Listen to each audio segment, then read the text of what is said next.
Jangan jaga jarak dengan Tuhan. Keluaran 6 ayat yang ke-6, dipersilahkan.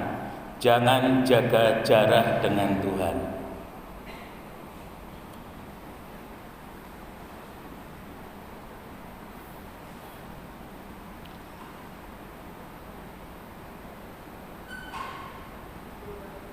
Keluaran 6 ayat 6.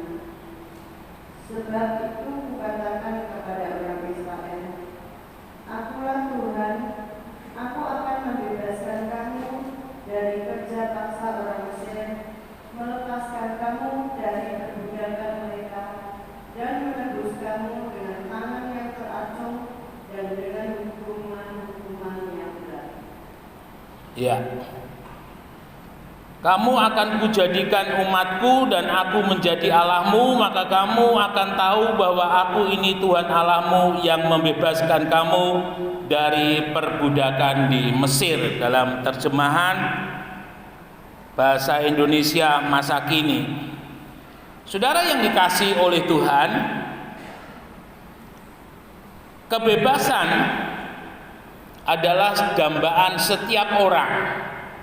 Ya, Indonesia meskipun masih kontroversi sampai dengan hari ini, apakah benar 340 tahun? Karena kalau dihitung 340 tahun itu berarti mulai VOC masuk ke Indonesia, ya. Dan Belanda belum masuk, baru VOC, baru setelah VOC baru kemudian pemerintah Belanda masuk. Sementara Aceh itu baru bisa dikuasai oleh Belanda tapi tidak sepenuh sekitar tahun 1900. Sehingga Aceh seringkali mengatakan bukan bagian daripada Indonesia. Nah, saudara yang dikasihi oleh Tuhan, gambaran daripada kehidupan orang percaya itu seperti halnya bangsa Israel ketika keluar dari Mesir. Ya, kita tahu bahwa janji Tuhan kepada bangsa Israel ketika mereka keluar dari Mesir, yang lewat Musa Tuhan katakan, aku akan membawa kamu ke satu negeri yang penuh dengan air susu dan madu. Artinya apa? Artinya ada satu keberbedaan ketika mereka di Mesir dan ketika mereka nanti sampai di tanah yang dijanjikan oleh Tuhan. Karena ketika mereka sampai di tanah yang dijanjikan oleh Tuhan, mereka tidak menjadi seorang budak, tapi mereka menjadi seorang pemilik. Mereka hidup tidak dengan kerja paksa, tetapi mereka hidup dengan sukarela, kerja dan menikmati hasilnya sendiri. Nah, itu yang akan Tuhan lakukan terhadap bangsa Israel ketika mereka keluar dari Mesir. Bapak Ibu Saudara sekalian yang dikasihi oleh Tuhan, meskipun 78 tahun Indonesia merdeka, tetapi masih banyak masyarakat di Indonesia yang belum merdeka, ya, belum merdeka dari buta huruf, belum merdeka dari kehidupan yang di bawah garis kemiskinan, ya. Justru hari-hari ini, akhir-akhir ini, kalau boleh saya katakan, ada sebagian besar lebih daripada yang lalu-lalu, mereka menikmati satu kehidupan yang tidak seperti yang mereka inginkan, pendahulu-pendahulu bangsa ini inginkan. Ya, karena pengaruh global juga bisa terjadi, karena pengaruh politik yang terjadi, itu semuanya bisa mempengaruhi. Nah, saudara yang dikasihi oleh Tuhan, ketika kita membaca ayat yang sudah kita baca tadi, sebenarnya ini pun juga berlaku untuk kehidupan kita. Ketika kita mengaku bahwa Yesus itu adalah sebagai Tuhan dan satu-satunya juru selamat, maka pada saat itu Tuhan Yesus menjadi Tuhan dan Allah kita. Ya, ada Tuhan yang baru. Ingat kata agorazo, ex agorazo, bahwa ketika Tuhan Yesus mati di atas kayu salib, dia menebus, dan setelah Tuhan tebus, Tuhan menjadi Tuhan atas kehidupan kita. Bapak Ibu Saudara yang dikasihi oleh Tuhan, bangsa Israel ketika keluar dari Mesir itu ada dua golongan. Ya, kalau boleh saya bagi, yang pertama adalah golongan mereka yang lahir di Mesir dan keluar dari Mesir. Ini golongan yang pertama. Jadi golongan ini yang bisa melihat 10 tulah yang Tuhan izinkan menghukum orang-orang Mesir. Sementara golongan yang kedua adalah orang-orang yang tidak tahu tentang 10 tulah.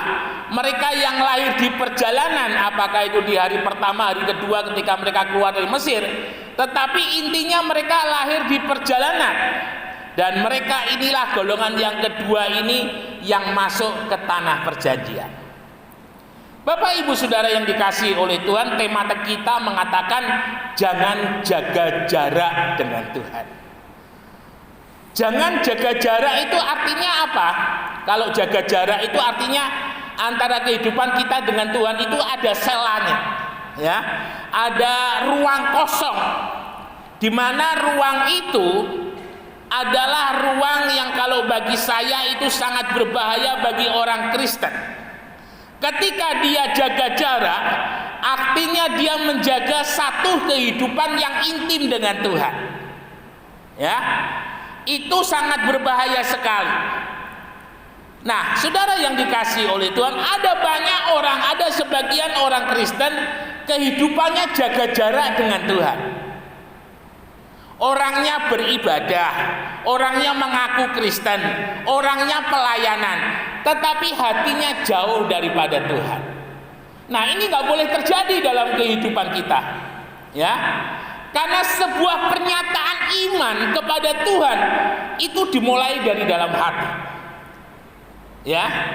Karena ketika kita hanya mengucap tetapi itu tidak sebuah pernyataan di hati, maka iman kita itu menjadi kosong, maka iman kita itu menjadi tidak berkuasa. Karena ketika kita dengan hati berkata saya beriman, maka sejatinya itu adalah iman yang dikehendaki oleh Tuhan. Bapak Ibu Saudara yang dikasihi oleh Tuhan, belajar dari kegagalan bangsa Israel menjadi sebuah cermin di dalam kehidupan kita. Ketika bangsa Israel keluar dari Mesir, golongan yang pertama ini adalah golongan yang jaga jarak dengan Tuhan. Ya. Mengapa demikian? Karena mereka dalam kehidupannya sama sekali tidak mau hidup dalam pertobatan. Petrus ketika berkhotbah dan 3.000 orang menjadi percaya kepada Tuhan karena khotbah daripada Petrus, mereka bertanya, "Rasul, kami percaya dengan berita tentang Yesus yang telah kau sampaikan. Sekarang apa yang harus kami lakukan?" Petrus katakan, "Bertobat dan berikan dirimu dibaptis." Saudara, bertobat itu adalah secara totalitas hati, pikiran, perkataan, perbuatan, dan seluruh kehidupan itu untuk Tuhan. Itu artinya bertobat seperti itu. Jadi tidak lagi ada kehidupan-kehidupan yang lama, kehidupan-kehidupan yang tidak sesuai dengan firman Tuhan, kehidupan-kehidupan yang tidak dikehendaki oleh Tuhan terjadi dalam kehidupan kita. Itu adalah bertobat. Ya. Dan itu setiap hari kita bertobat, itu setiap hari. Karena pada hakikatnya selama kita masih dikuasai oleh tubuh dan tulang ini, maka kita tidak sempurna di hadapan Tuhan. Karena kita sadar bahwa kita lahir dari keturunan Adam dan Hawa yang telah jatuh dalam dosa. Tetapi itu bukan menjadi alasan untuk kita boleh sungguh-sungguh hidup dekat dengan Tuhan. Karena Tuhan memberikan roh penolong, yaitu Roh Kudus, Parakletos, ya, yang akan menolong, memampukan kita untuk hidup seperti yang dikehendaki oleh Tuhan. Nah, Bapak Ibu Saudara yang dikasihi oleh Tuhan, pada kenyataannya ada sebagian orang Kristen yang hidupnya, hatinya tidak dekat dengan Tuhan. Firman Tuhan mengajar apa yang tercermin di luar itu dari dalam hati. Ya, orang yang dalam hatinya adalah takut akan Tuhan, maka perbendaharaan perkataannya, perbendaharaan perbuatannya itu juga adalah perbendaharaan perkataan dan perbuatan yang takut akan Tuhan. Ini nggak bisa dipungkiri. Ini adalah sebuah kenyataan. Ketika yang keluar dari mulut kita, yang keluar dari perbuatan kita adalah jahat, maka jahat jugalah hati kita. Ya, karena seringkali makhluk paling pintar di dunia ini untuk bersandiwara itu adalah manusia. Dia dalam waktu sekejap bisa berubah sikapnya. Dalam sekejap dia bisa merubah penampilannya. Dalam sekejap dia bisa merubah perkataannya. Itu adalah manusia. Tetapi sekali lagi Tuhan yang mengetahui isi hati. Nah, Bapak Ibu Saudara yang dikasihi oleh Tuhan, kegagalan daripada bangsa Israel yang gelombang pertama karena apa? Karena mereka hatinya tidak dekat dengan Tuhan. Dan itu yang membuat setiap kali mereka menghadapi masalah, mulai dari laut Teberong, mulai dari dikejar oleh orang Mesir, lalu kemudian tidak ada makanan, air yang pahit, yang ada batu, tidak ada air, mereka selalu mengatakan, Musa, bawa kami kembali ke Mesir. Dan yang paling parah dari tuaian mereka oleh karena mereka tidak dekat dengan Tuhan adalah menyangkal Tuhan. Ya, ketika 10 pengintai termasuk Kaleb dan Yusak dan 10 pengintai dari suku yang lain melihat tanah perjanjian, mereka jujur mengatakan tanah itu baik, tanah itu penuh air susu dan madu. Tetapi yang mereka katakan sungguh-sungguh menunjukkan orang yang tidak dekat dengan Tuhan. Kita tidak mungkin bisa masuk karena di sana ada orang enak, orang Het, bangsa raksasa. Kita seperti belalang. Tetapi Kaleb dan Yusak yang selalu hidupnya dekat dengan Tuhan, dia katakan, kita akan jika Tuhan mengizinkan, kita akan masuk ke sana dan kita akan diam di sana. Dan itu yang dialami oleh Kaleb dan Yusak.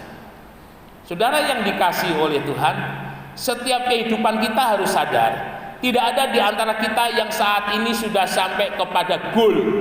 Ya, artinya setiap hari Tuhan mau menambahkan yang kurang, memberi yang tidak ada, supaya apa? Kesejahteraan kita itu loh penuh. Supaya apa? Supaya nama Tuhan dipermuliakan dalam kehidupan setiap orang percaya. Jadi ketika hari ini Tuhan sudah memberkati, jangan kita lengah, jangan kita bangga dengan apa yang ada. Mengapa? Karena Tuhan masih mau menambah lagi. Tuhan masih mau mengaruniakan anugerahnya terus atas kehidupan kita. Tetapi ingat baik-baik, dekat dengan Tuhan. Saudara, iman dan kepercayaan itu tidak bisa dipisahkan. Ketika iman saudara itu 1 kilo, maka kepercayaan dari Tuhan itu gambarannya juga 1 kilo. Ketika iman saudara 100 kilo, maka kepercayaan yang Tuhan berikan juga 100 kilo. Dan ini bisa saudara bayangkan, ketika saudara memiliki kedekatan dengan Tuhan, memiliki iman yang luar biasa, maka itu akan membuat kepercayaan yang Tuhan berikan dalam ekonomi, dalam pelayanan itu akan bertambah-tambah.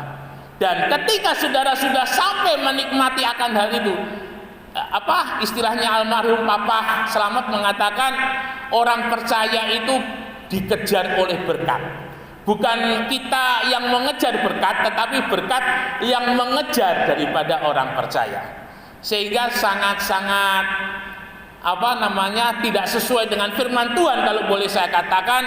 Ada orang percaya episode hidupnya itu adalah episode yang susah, episode yang tidak, kalau boleh saya katakan jujur, tidak, sepertinya tidak ada penyertaan Tuhan.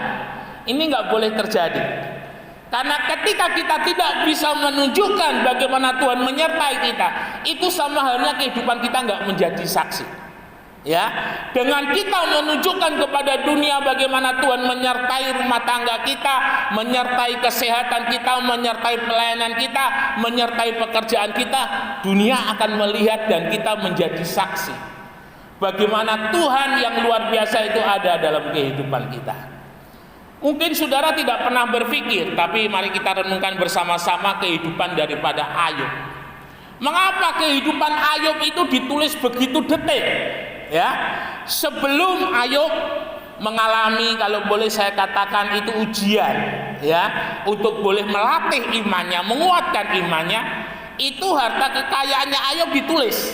Lalu setelah Ayub lulus dari masa-masa yang kalau boleh saya katakan seperti Ayub menulis, Allah berbicara dari dalam badai. Dengan kata lain, bagaimana Ayub bisa berserah, Ayub bisa beriman ketika dia menghadapi badai dalam hidupnya. Dan firman Tuhan katakan di akhir daripada kitab Ayub, Tuhan memberkati Ayub lebih daripada yang sudah 100 kali lipat lebih daripada yang luar biasa. Tidak selamanya air mata itu ada dalam hidup kita. Tidak selamanya hati yang hancur itu ada dalam kehidupan kita. Saya semalam itu lagi asik dengerin Mongol pelawak ya. Mongol pelawak orang Sangir ya, orang Sangir Manado. Hidupnya tragis kalau boleh saya katakan. Dia ditinggal mati oleh mamahnya kurang lebih kalau tidak salah umur 5 tahun ya.